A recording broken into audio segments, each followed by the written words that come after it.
This is the Yorkshire Voice Newscast, brought to you by Leeds Trinity University.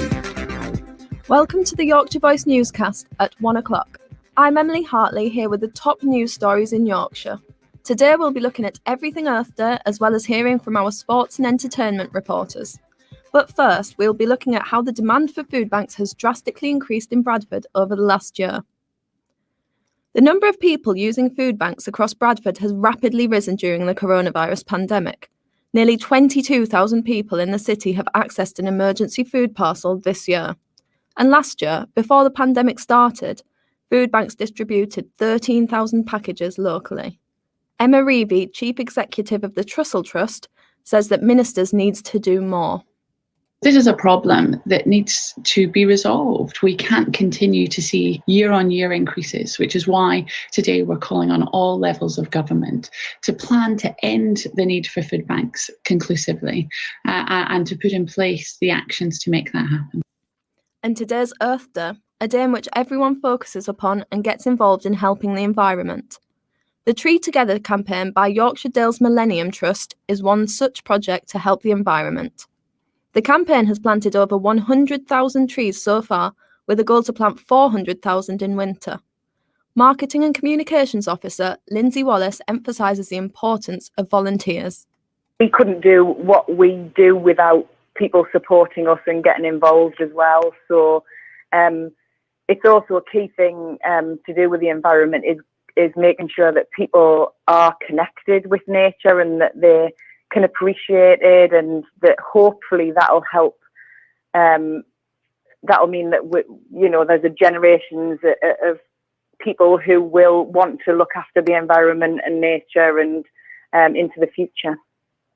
Driving tests are commencing today onwards after being postponed due to the pandemic. We hear from some learner drivers about their thoughts on finally being able to resume lessons and book tests again. How do you feel about lessons and tests being available to book and do it again?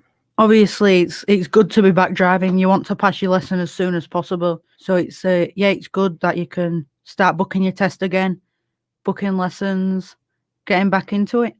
What has it been like being a learner driver in the pandemic? Obviously, it's been quite difficult because it's been stop and start. I mean, we started in the summer last year and then we had to stop in November for a bit because of the lockdown.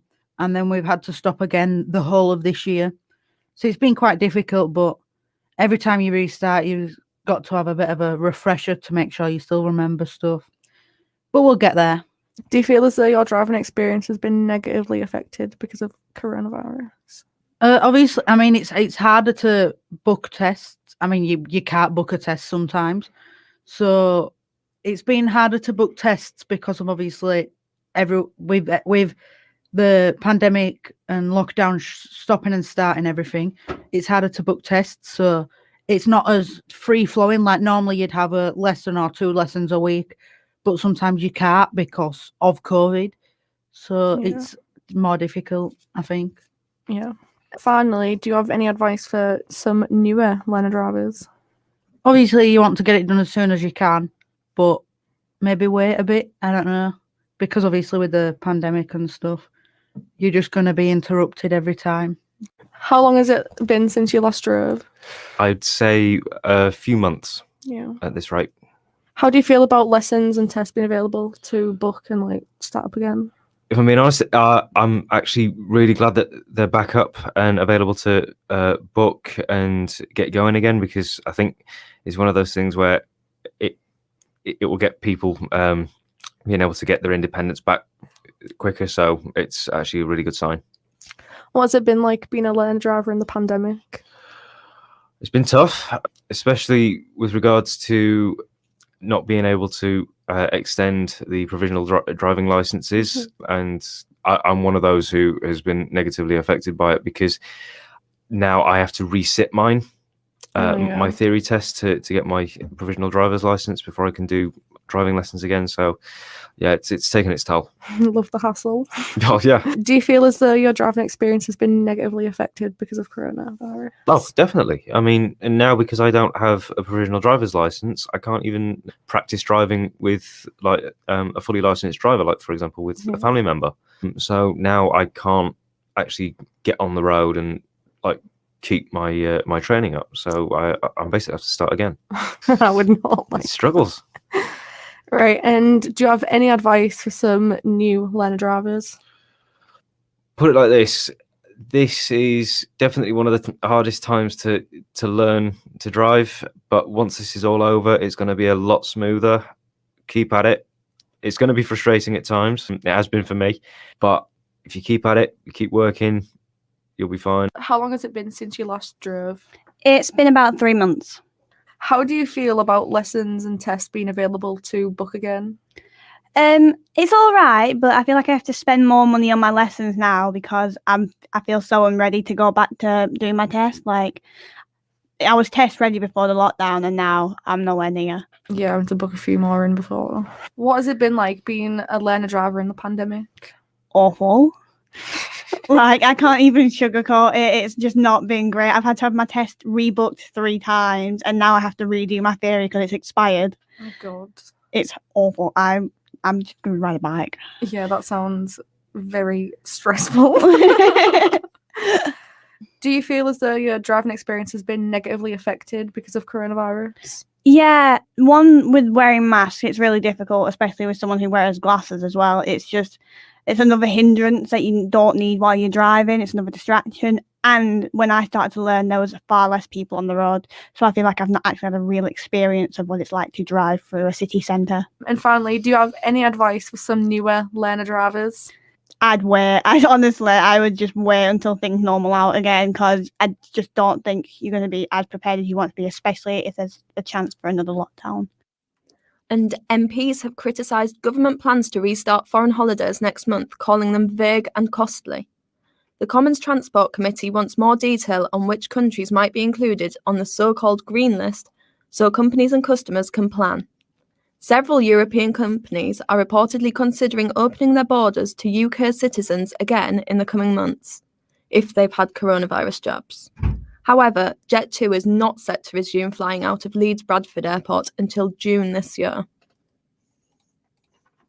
We've been having constant conversations with UK authorities. This certificate is going to ease the travelers and help tourism from this summer on. And now we have today's sports news with Tom Heath. It's been a busy week in sport, both regionally and nationally, with the aftermath of the European Super League proposal continuing to unfold. We'll also be covering the latest on local sides, such as Hull City, Sheffield Wednesday and Doncaster Rovers. Manchester City took another step towards securing a third Premier League title in 4 years with a 2-1 victory over Aston Villa last night. Phil Foden was once again the main talking point. He scored and was man of the match after another brilliant display from the 20-year-old. Former England player Jamie Redknapp says Gareth Southgate cannot leave Phil Foden out of the national team for this summer's Euros. His boss, Pep Guardiola, agrees with Redknapp's sentiments. He's growing. This guy is growing. He's making steps every time, steps forward. So his influence in our game is massive right now. Scored a goal, provoked the 2 yellow cards. He's becoming a serious player. Guardiola also spoke about the European Super League and reinforced his trust in the people running Manchester City. I know the guys like I'm working with. They don't need to apologize. I understand they have to apologize, but I know them. I know really who they are, and this is the most important. But I understand the statement, and is that chapter is over. Marcus Rashford continues his amazing work, and this time he's going to be working with chef Tom Kerridge. And they've teamed up to provide a series of cooking tutorials on a budget. They hope the back-to-basics recipes and kitchen tips for low-income families will help tackle food poverty. Social media videos will be backed up by recipe cards in supermarkets. The Manchester United star is keen to get kids cooking. It's just about getting them comfortable, really, getting them in the kitchen and just give them confidence. It's fine to make mistakes. People make mistakes every day. And just learn from them and become better at something that you're going to need anyway in your everyday life. Heading over to rugby now, and Huddersfield Giants are in action against defending champions St Helens this evening. St Helens have won their last 6 matches, so the task facing a Huddersfield side struggling for form this year is significant. Club captain Michael Lawrence has said the lack of consistency is the biggest issue the Giants are dealing with. They find themselves in 9th place after 3 defeats from 3 in Super League. Elsewhere, Leeds Rhinos will be hoping to put last week's defeat against Wigan behind them as they face Hull KR on Friday. And Hull FC are also playing on Friday, facing a Wakefield side who are yet to win a game this season. FC are unbeaten so far, having drawn against Warrington Wolves last time out. There was a lot of Yorkshire teams involved in championship action last night. Rotherham took an early lead through Angus MacDonald in the 3rd minute, but Matt Crooks' sending off just 15 minutes later allowed Middlesbrough to get back into the game, scoring twice to take a 2-1 victory back to the Riverside. That defeat leaves Rotherham 4 points from safety with 5 games to play. Huddersfield also suffered a 1-0 defeat at the hands of Barnsley, a 65th minute goal for Daryl Dyke being enough to secure 3 big points for Barnsley as they move 6 points clear of Reading and just 1 win away from confirming a playoff place. With the season's end edging ever closer, it's another big weekend across the county for many of our sides. In the Championship, Barnsley will be hoping to secure a playoff place if they beat struggling Rotherham United. It's a must-win game though for Rotherham, and a defeat could mean their slim hopes of survival are all but extinguished. Huddersfield travel to Ewood Park to face a Blackburn side who are just 3 points above the Terriers. Neither side are mathematically safe, but a win for either should give them enough to be playing in the Championship next season. Sheffield Wednesday have a monumental task on their hands when they travel to the Riverside Stadium. They're 4 points adrift of safety, making Saturday's game a must-win match. Middlesbrough haven't won in 4 with 3 defeats in that time, so Wednesday will be hopeful of a chance to come back to Hillsborough with a win. Yorkshire teams are in action in League 1 too, with both Doncaster and Hull playing on Saturday. Doncaster host Fleetwood Town, with both sides having little to play for at this point in the season. Doncaster do have a small chance of reaching the playoffs, currently 6 points behind Charlton, who occupy 6th place, but 4 defeats in the last 5 suggest that Doncaster haven't got the form needed to claim a spot in this year's playoffs. Top of the table Hull City come up against 4th place Lincoln in a massive game for both sides. A win for Hull would see them effectively secure a promotion spot and put them 1 game away from becoming League 1 champions. Lincoln, though, could move 3rd with a win and are currently unbeaten in 4. The Tigers, though, are unbeaten in 12 games, and as the division's informed side, they'll provide a tough test for a Lincoln side who have maintained a top 6 place for the majority of the season. Finally, let's take a quick look at League 2. Both Harrogate and Bradford City are on the road this weekend, with Bradford facing up against Port Vale and Harrogate going to Carlisle. A first season in League 2 for Harrogate has been a successful one, with the newly promoted team having already secured safety in the division, regardless of results in the rest of the season. For Bradford City, though, a recent downturn in form means they have little to play for in their remaining games, lying in 13th place and 7 points off the League 2 playoffs. I'm now joined by Chelsea Sewell in the studio with all the entertainment news. Hi Chelsea, what have you got for us? Hi, yes, it's been announced today that the Brit Awards will go ahead at the O2 Arena in London next month. It'll be the first indoor, in-person live event since the start of the pandemic. It's part of a government pilot scheme to get back to live music, and there'll be an audience of 4,000 people. They will not have to socially distance or wear a mask, but they will have to prove that they've tested negative before and after the event. The event will be hosted by Jack Whitehall, and 2,500 of the tickets will be available to key workers in the Greater London area, and they will be able to apply for free tickets from Thursday. I spoke to Nick Simcock, who is the manager of a music venue in Leeds called Porto, to find out how he feels about returning to the live music scene. We welcome it in that action needs to be taken to be able to test these things. I mean, it's not been done lightly. I'm sure, the team that run the O2 is the biggest indoor music venue in the country, and the BPI and everybody else who runs the Brits are going to have done an awful lot of work in conjunction with the government to make sure that they can deliver this safely. There are other similar pilot events that are being performed before the general public and before other businesses can go back to normal and start doing this in order to test whether it is safe to do that. And I think for one of the landmark organisations in the country to be doing this, it makes complete sense because they have the resources and they have the profile. If they do it right and they prove that it's safe to do such a thing, then it opens the doors for everybody else to start the process of going back to normal a little bit more as well.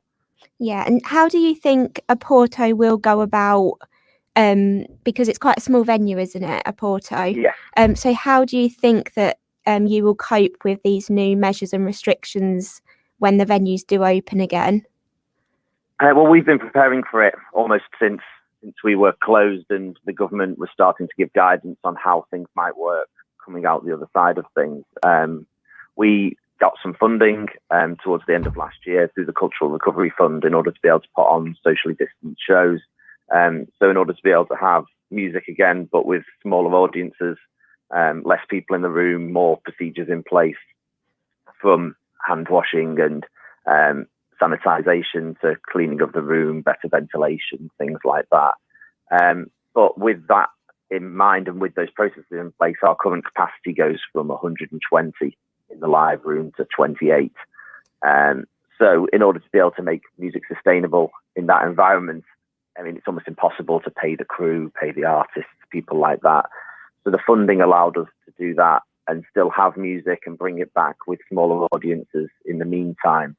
We were planning to do that before Christmas, but because Leeds remained in the highest tier, we weren't able to open in order to be able to do that. So our plan with the current government roadmap is to experiment with the guidance that comes from events like the Brits and the Blossoms show in Liverpool and a few others, to do these socially distanced shows from the 17th of May, and slowly bring things back until we can have full capacity again. And do you think there'll be a high demand of tickets, or do you think people will be a bit wary about coming back to live venue events? I mean, I think both. We have to do an awful lot of work to prove to people, both with the government's vaccination program and everything else that's happening, but also the work that we do in order to show people that it will be safe for them to do that. But we're already doing that with socially distanced food and drink outside, with the rest of hospitality opening up. It's hard to argue that it's any more dangerous for somebody to be in a room, eating food and drink or shopping than it is for somebody to be in a room while somebody plays a guitar or a piano in the corner. Yeah. I don't think there's any science that says that that's going to be the deciding factor whether the virus is transmitted or not. Obviously, people's behaviour and various different types of, projection of voice can have an effect, and that's one of the main things that's being investigated at the moment and researched in order for us to be able to open again safely. Yeah. I think the demand is definitely there. We've put some social distance shows on sale, and I mean, partially because the capacity is 28 rather than 120, but also because people have just missed this, just like they'd missed going to beer gardens and everything else. A lot of the shows have sold out straight away. Yeah. Which is great. We've still got a few on sale, but the majority of them, their own fan base and then the regulars from our venue have snapped up those tickets instantly because they want to be part of the return of live music. And what does the socially distanced gigs look like? Is it people sat at tables, or how does that work? Yeah, I mean, it has to be that. That's the government guidelines as they stand at the moment. So people can only be seated exactly the same as if you were in the restaurant having food or drink. You have to scan in using the NHS Track and Trace app. You have to make sure that you wear a mask any time when you're not seated. Obviously, you don't have to wear a mask when you're drinking. So if you're watching a show and having a drink, you wouldn't have to wear a mask. But people can only sit within outside, obviously, you can mix, but inside it's a maximum of 2 bubbles at the moment, maximum of 6 people again. So it's about restricting the risk and reducing the possibility of transmission outside of household bubbles. And I think that's what we need to do moving forwards. You can't completely eradicate something, just like you can't reduce the risk of anything in life to nothing. But if we can make it as safe as possible and reduce the risk to anybody who's coming here, then they can make the choice about whether they want to then take that lower risk. And obviously some people are going to not want to take that risk. I have friends, I have family who are in higher risk categories who are still shielding. And one of the things that we're doing is we're continuing to stream our shows and put them on the internet through our Porto TV platform on YouTube and Facebook. And that allows people to still be able to enjoy music and experience part of that experience at home, even if they can't then do it in the real world. Yeah, definitely. And it will also be nice for the artists and bands and things like that to also get back on the stage, won't it? Oh, absolutely. I mean, the recordings that we've done so far, even without a live audience, a lot of the artists, musicians, and even the crew, the videographers, the sound engineers, they've said it's been incredibly cathartic for them, both to, feel like they're doing the job that they love again. But also it's important for us to be able to inject some much needed money into that industry. One of the things that was really tragic about the way that coronavirus affected different industries was that musicians and freelance people who work in industries like the creative industries weren't covered by the furlough scheme in the same way a lot of others were. So they've really struggled for income over the last year, and that's then meant they've had to make a lot more sacrifices than maybe other people. So to be able to use some of our funding to be able to pay people, to be able to perform again, to be able to make these shows happen, means that we're putting money back into the ecosystem and hopefully sustaining it. Lovely to hear from Nick there. I've heard that Tom Cruise has been spotted in the area. Yeah, so it's not just the music industry that's getting back on track. Tom Cruise has been spotted filming his new Mission Impossible film in North Yorkshire. Caroline Nicole, Senior Commissions Officer at Welcome to Yorkshire and editor of This Is Why magazine, has expressed her excitement and thoughts about what the film will do for the region. Yorkshire's got so much to offer, so why would it's a perfect place to shoot a film, because we've got everything from stunning countryside to a magnificent coastline to fantastic cities. We've got all the heritage, we've got the stately homes, we've got all the period properties. So there's so much to go at. We've even got the kind of gritty industrial places as well, where you might get people like Peaky Blinders, where they film a lot. Thank you, Chelsea. Now, finally, we head outside on this beautiful sunny day to our reporter Tom Heath, who is partaking in a national challenge in support of motor neurons disease, whilst providing us with the weather. Hi, Tom. Please, can you explain to us what you are doing and why? Hi, Emily. So today what I'm going to be doing is I'm going to be giving you guys a weather forecast, but also I'm going to be participating in the Icefoot 92 challenge. And the aim of this is to raise awareness for motor neuron disease. So what I'm going to be doing for 92 seconds is putting my feet into this bucket of freezing ice. Well, it's full of ice. So I'm going to step in. This is freezing. Right, go on. I'm also going to try and present the weather when I'm doing this. But first, I'm just going to explain that it is very, very cold. I can feel freezing cold surges going up my feet, up my leg. But it is also a very beautiful day. So let's focus less on the fact that my feet are falling off and more on the weather. So it's been really nice all week. It's continuing to be lovely. There's obviously like a little bit of, very cold. There's a little bit of wind coming over at some point. So it's definitely the kind of weather where ideally I'd be bringing like a jumper or a jacket. But, ultimately we don't get sunshine like this much in Yorkshire. So I think we need to take advantage of it. And I'm going to just give you an update again on my feet. My feet are very cold, but this is an amazing cause, and it's something which we need to bring awareness to and also raise money for. So after this, I'm going to be donating £10 to the charity. But I think if you want to do it, I wouldn't recommend it, but I think it's worth doing it for charity. And hopefully I don't have to go for that much longer, because my feet are actually really, really cold. So hopefully not got long left now. Ricardo's going to be helping me out after. But I hope you've enjoyed watching me suffer. And so this is, the weather's been really nice, fortunately. But okay, back to you in a very warm studio, I'm hoping. It is. It looks much warmer in here than out there. Right, that's it for Yorkshire Voice News today anyway. We'll be back again tomorrow. Until then, goodbye. This is Leeds Trinity University.